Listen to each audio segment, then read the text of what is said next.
While Jasmine and Queenie were celebrating in her office, Mr. Stevens walked in with a facial expression that confused them both. She thought he would still be excited.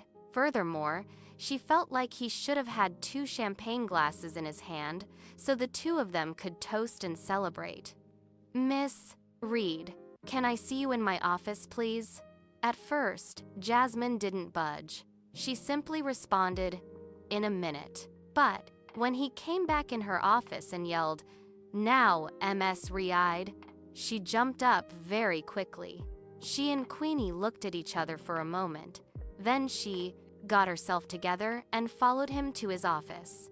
Onlookers stared as Jasmine took what seemed to be the longest walk ever. Her facial expression showed nothing shy of confidence, but inside, she was nervous.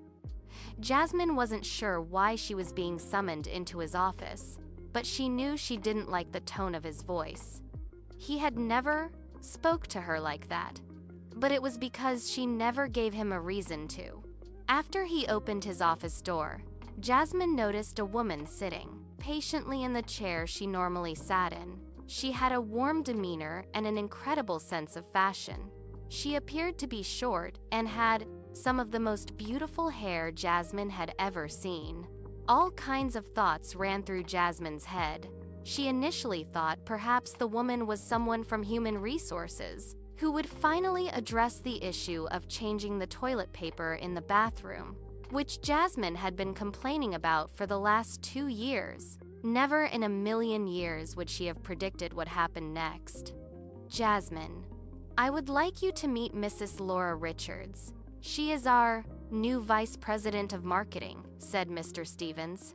Not allowing what Mr. Stevens said to register in her mind, Jasmine shook Laura's hand, but before the words, "Nice to meet you," could leave her lips, she reacted, "Our new Vice President of Marketing.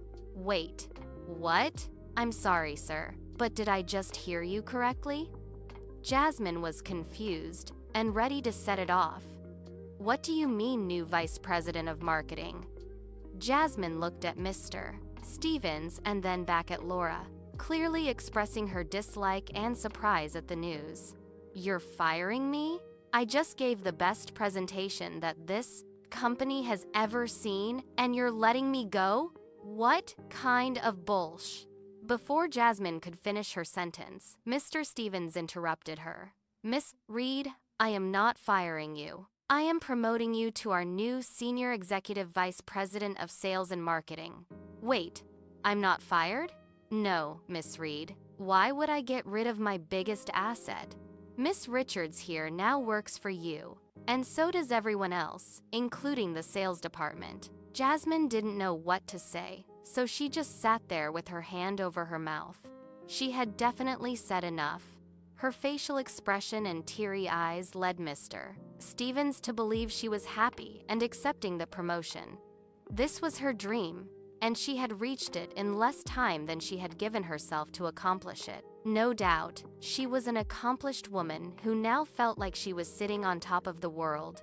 When Jasmine finally got up to leave the office, Queenie was waiting patiently outside the door.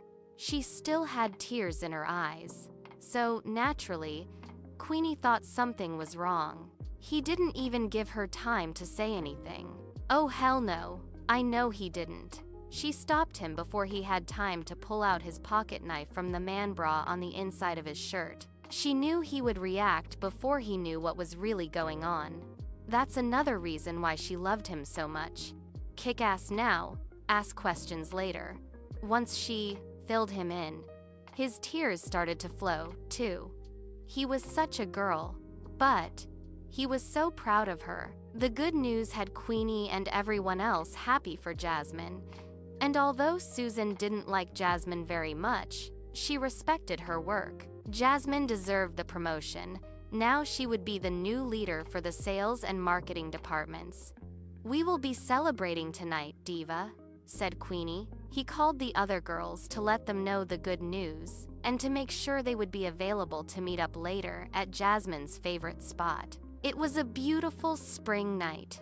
The weather was perfect for the occasion. As usual, the line outside the lounge was long. But Jasmine and the others walked right in. She knew the owner, so she never stood in line. Although it was only a lounge, she was dressed like she was on the red carpet at the Oscars. Her makeup was flawless, and her shoes were hurting feelings.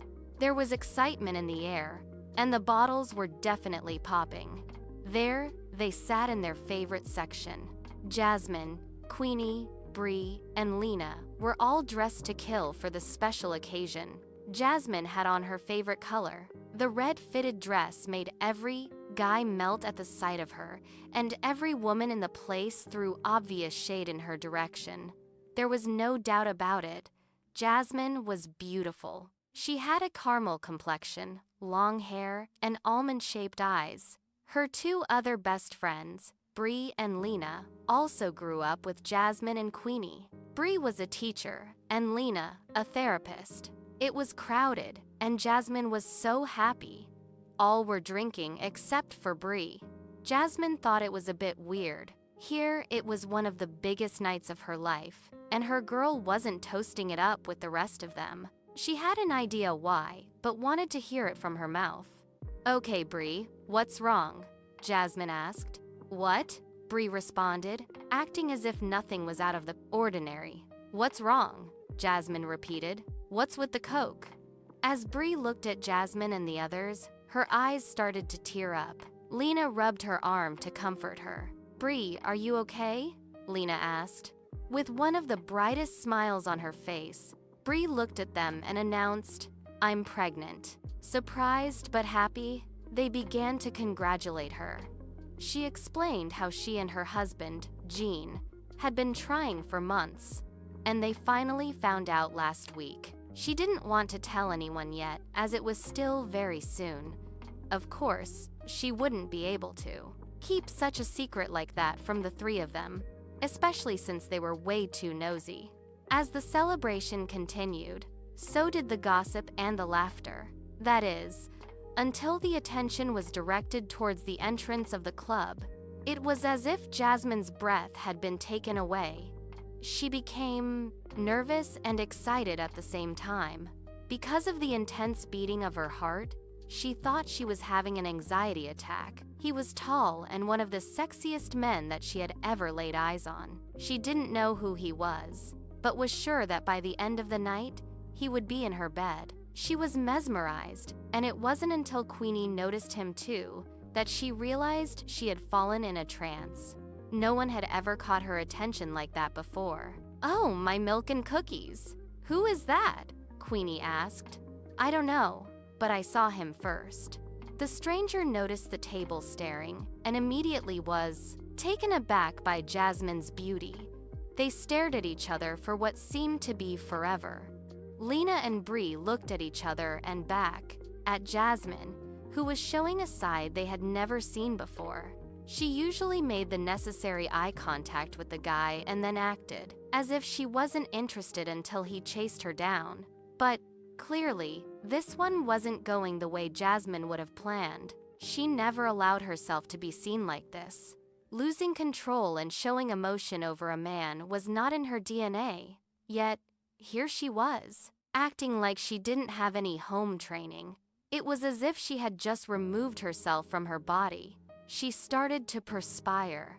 She slightly touched herself, and those with her could tell her mind was somewhere else. They were all looking at each other confused and a slight bit thrilled. It looked like their girl was starting to get soft. Was she finally giving in to her strict rules of never falling in love? Her motto had always been to succeed and not to breed. She didn't believe in love and committed relationships. Her career was more important than any man. She loved sex, and that's as far as she ever really let it go.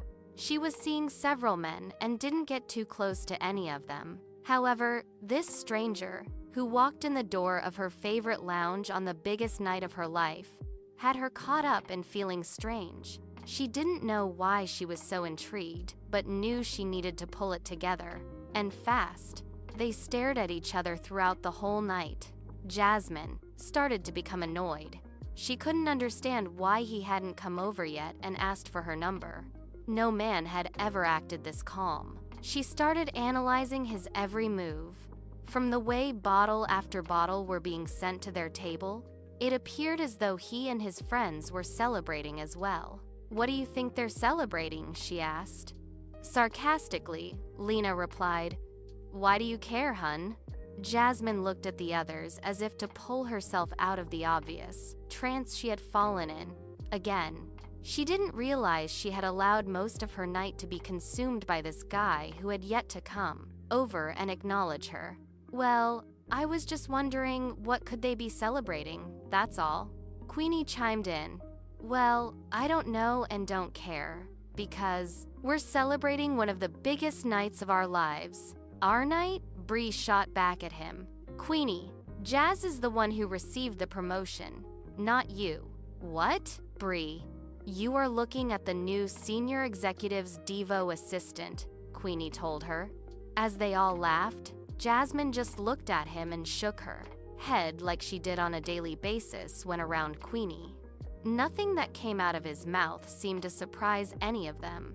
He was definitely the entertainment. Before they knew it, Jasmine and Mr. Anonymous were again locking eyes. This time, he decided to come over to say something. "Hello, how are you doing? My name is Rick." Before Jasmine could get a word out, Queenie was already on the job. He was always extremely protective of the girls, even in high school. People knew not to mess with Jasmine or any of the others for fear of dealing with his wrath, scratches, and all. Queenie looked at Rick and said, "It took you long enough." Surprised, Rick looked at Queenie and then back at Jasmine, thinking maybe she would put him in his place. But she just looked at Rick and said, "He's right. What took you so long?" Rick was astonished, and now drawn even more to Jasmine. He was attracted to her aggressiveness, style, beauty, and confidence. She had turned the tables on him. He was caught up, and it was too late for him to turn back. "Well, I apologize, Miss Reed. Jasmine Reed? Mr. Green? My name is Rick Green." Queenie immediately grabbed the pen from his man purse and wrote Jasmine Green on a napkin to see how it looked. "Jasmine Green. Oh, okay," Queenie stated happily. "I think we may have something here." Everyone looked at Queenie at the same time.